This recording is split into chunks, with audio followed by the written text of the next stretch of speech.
5, Quarter 1, Week 4. Measuring volume of matter. Revise K-12 curriculum with me, teacher KMT. Good day, kids! Today, we will learn about measuring volume of matter. Objectives. Learners will be able to: Number 1. Define volume. Number 2. Identify the tools and units of measurement for volume. And Number 3. Measure volumes of some objects using graduated cylinders or beakers.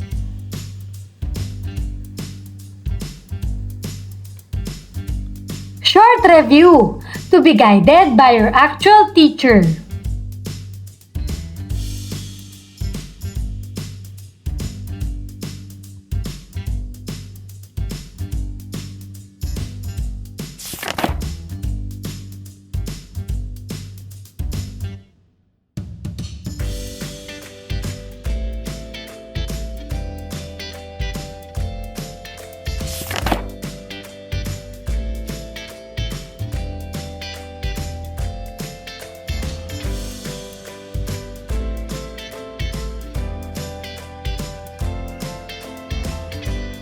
Lesson purpose.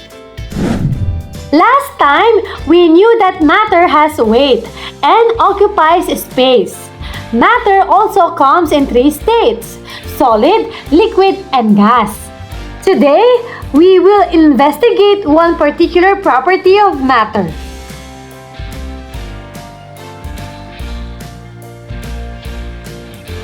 This part is to be guided by your actual teacher.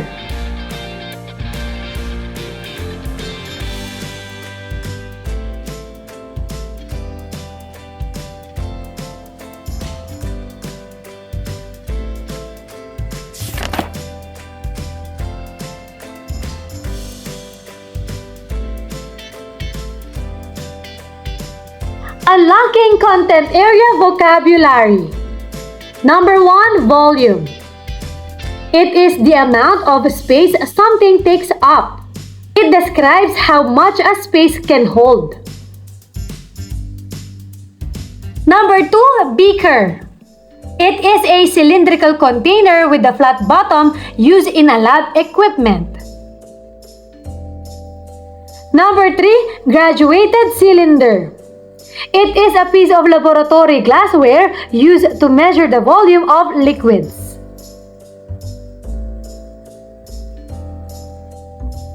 Number 4, milliliter. It is a unit of volume. Milli comes from the Latin word mil, meaning 1,000. Therefore, a milliliter is 1,000th of a liter or 0.001 liters. Number 5, liter. It is a unit of volume. A liter is equal to 1,000 milliliter.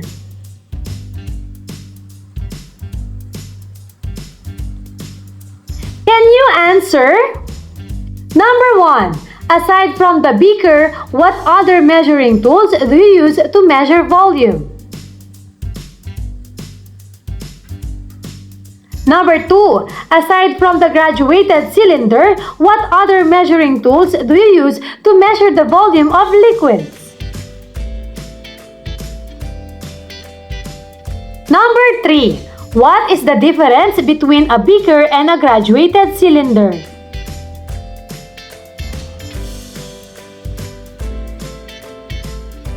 First lesson. Describe volume.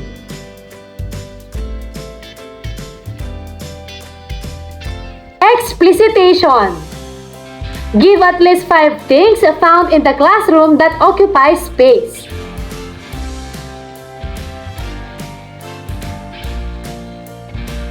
Here are sample answers. Number 1, books. Books come in different sizes, but all of them take up space on your desk or shelf. They have length, width, and height. Number 2. A chair is what you sit on. It's solid and big enough to take up space, especially when it's placed around a table.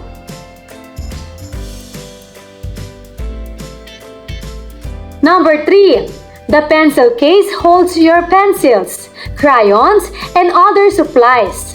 Even when it is small, it still takes up space in your bag or desk. Number 4. Your school bag holds books, snacks, and more. When full, it takes up even more space. Number 5.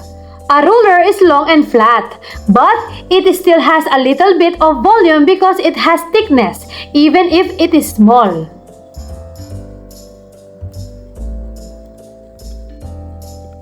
Work example to be guided by your actual teacher.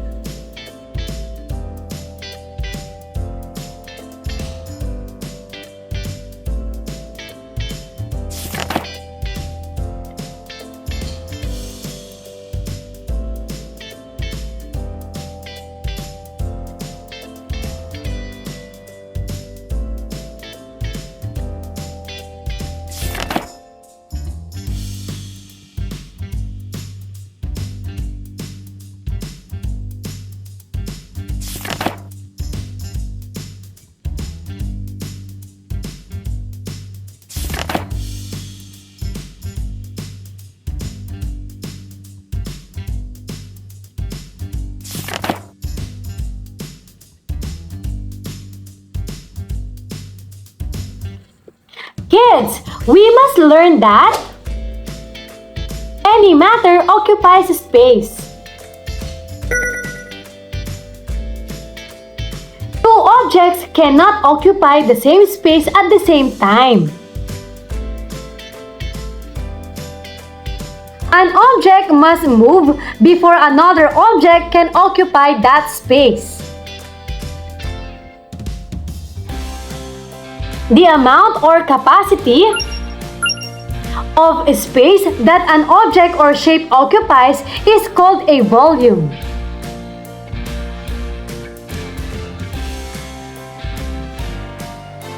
Lesson activity: volume or no volume. Given a list of objects, put a check if this has volume and an X if none.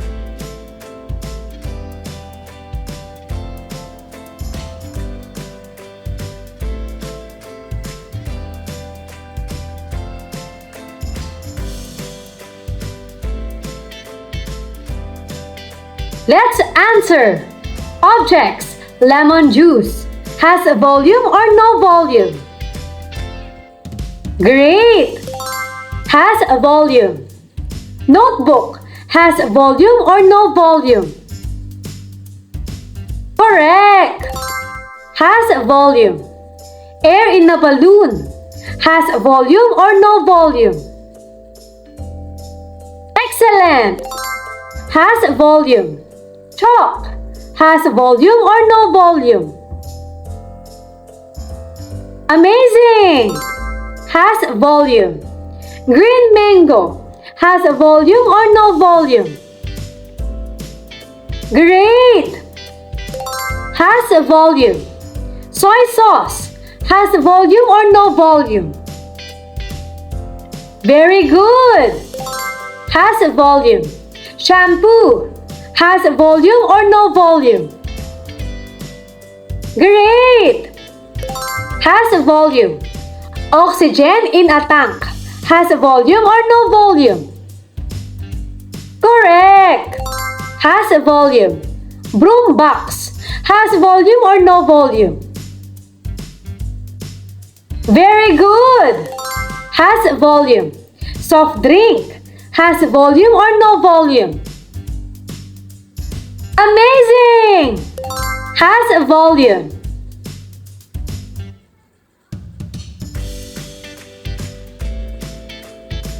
Based on your answers, what can you write about things and volume?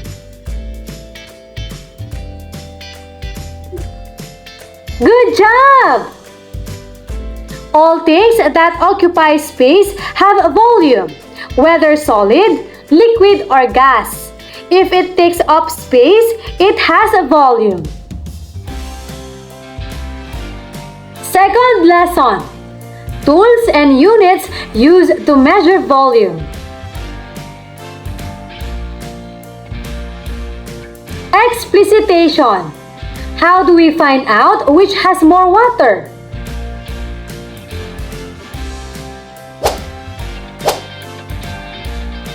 To be able to measure the number of objects in the container or the space the object occupies, we need to have some tools to measure the volume.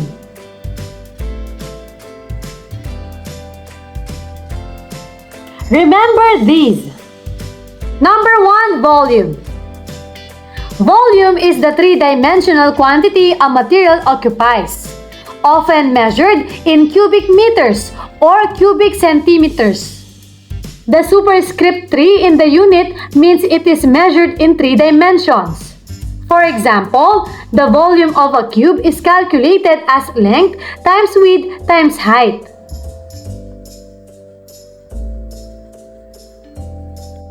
Number 2, liter.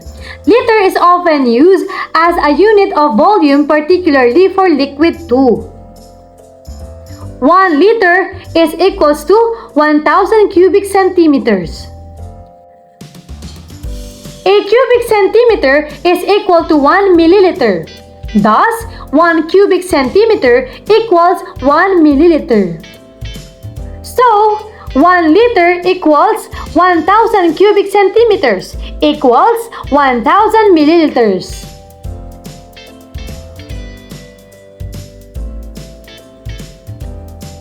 Number 3, milliliter. It is also used for measuring small amounts of liquid. 1 milliliter equals 1 cubic centimeter equals 0.001 liters. Liter. It is used for measuring large amounts of liquid, like soft drinks.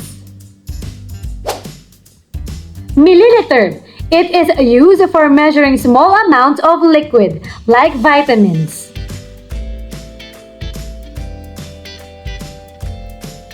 Work example. To be guided by your actual teacher.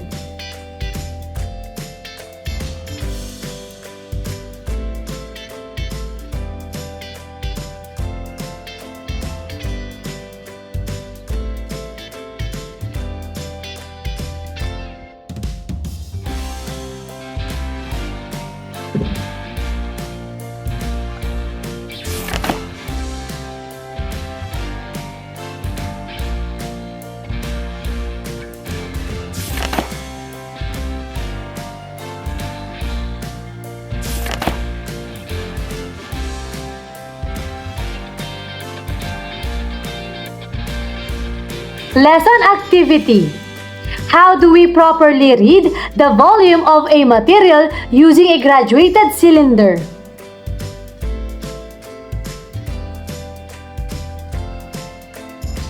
Since the graduated cylinder already has a scale indicated by the lines, it will be easy to read the volume of the liquid. First, you need to identify where the meniscus is. The meniscus is at the top part of the liquid, which appears to be curved. For transparent liquids, there seems to be two parts of the meniscus: the upper or top part of the curve and the lower, bottom part of the curve.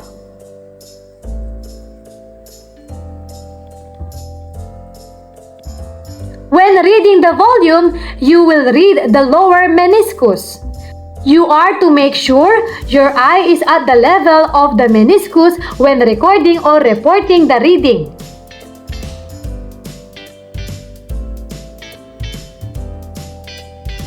Third lesson, how to measure volume. Explicitation. Did you use a graduated cylinder? What do you measure to get the volume of a liquid? What is a meniscus?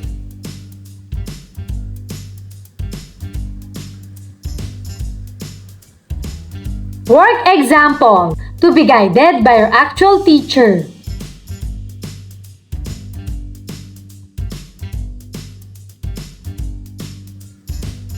Lesson activity, to be guided by your actual teacher.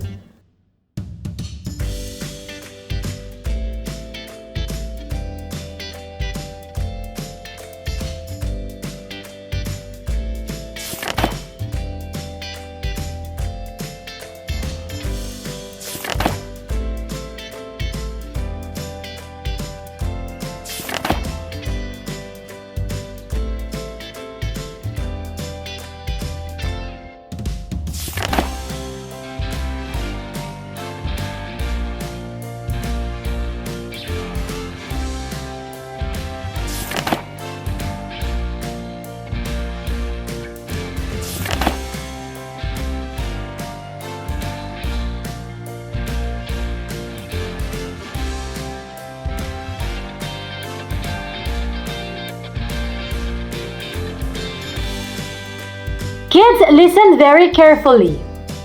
This is the volume of the liquid before the stone was placed. It is 9 milliliters.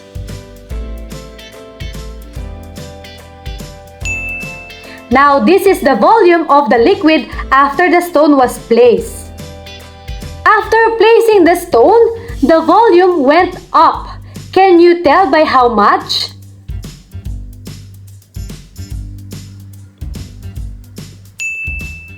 What is the volume of the stone? To get the volume, let's use a formula. Volume of the irregular solid equals volume shown in the graduated cylinder after it was added, minus volume shown in the graduated cylinder before it was added. Now let's use the formula. Volume of the irregular solid equals 9 milliliters minus 10 milliliters. 9 milliliters minus 10 milliliters is equals to 1 milliliter. Let us now answer the question, what is the volume of the stone? The volume of the stone is 1 milliliter. Take note that we can measure the volume of liquids, regular and irregular solids, by using different tools in the laboratory or by doing simple calculation. For irregular solids, the increase in the volume of the liquid, usually water, is the volume of the solid added. This process is called water displacement method.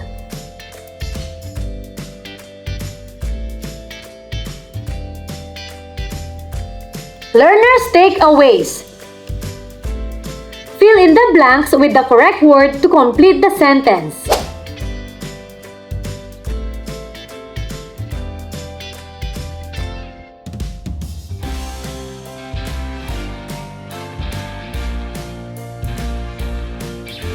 Let's answer. Matter occupies space. The space that is occupied by matter is known as volume. There are different tools to measure volume. We commonly use liter as a unit of measurement for volume.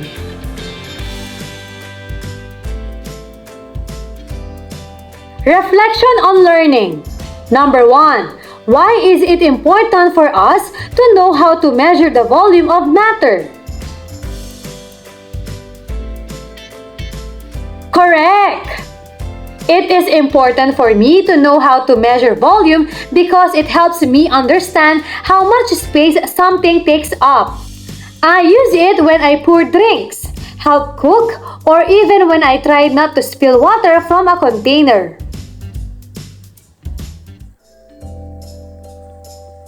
Number 2. In what way will this lesson benefit you in school, at home, in the community?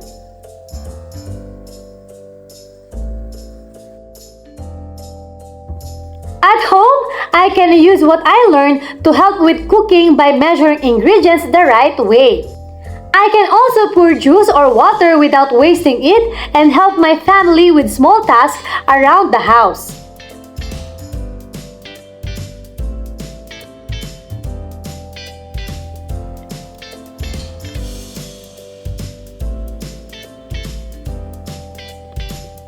In my community, knowing how to measure volume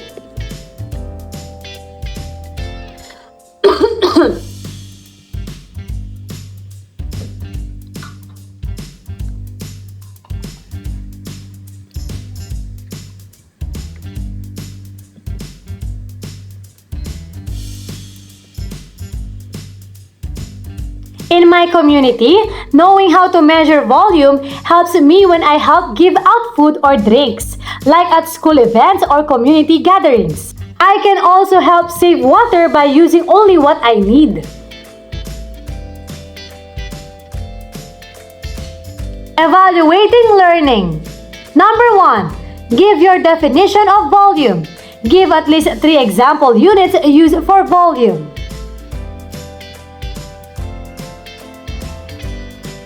Amazing! Volume. Volume is the 3-dimensional quantity a material occupies, often measured in cubic meters, cubic centimeters, or milliliters. Number 2. Choose your answer from the given tools to complete the table below. What is the best tool to measure the volume of the following?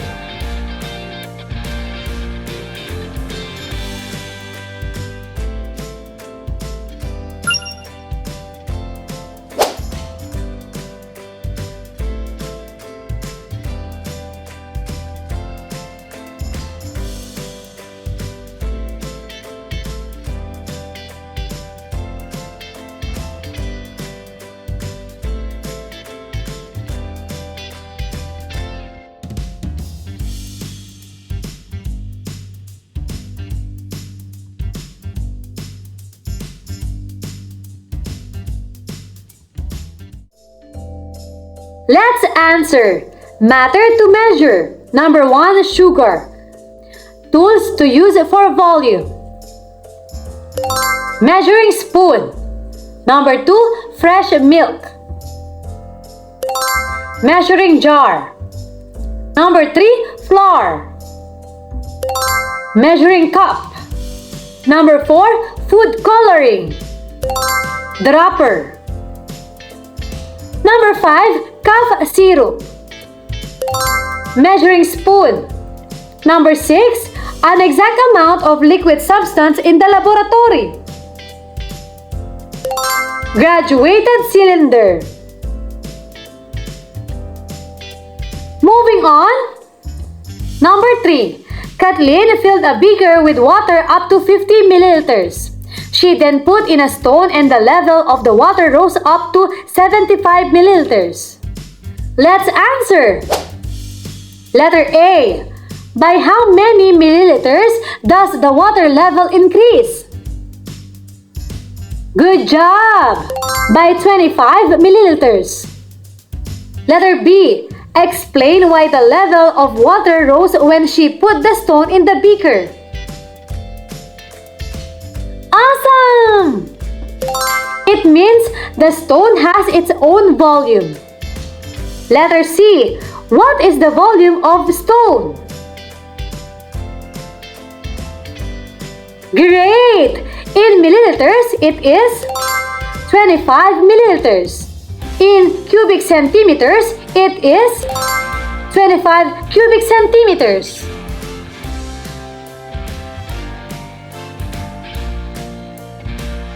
Well done, kids!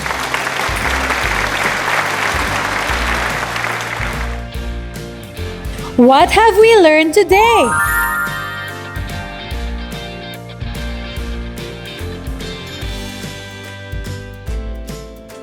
Today, we learn about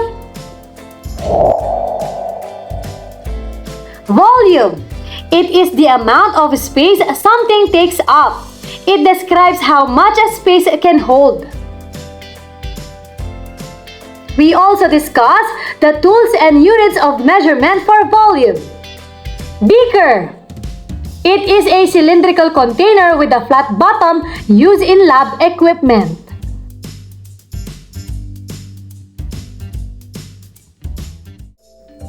Graduated cylinder. It is a piece of laboratory glassware used to measure the volume of liquids.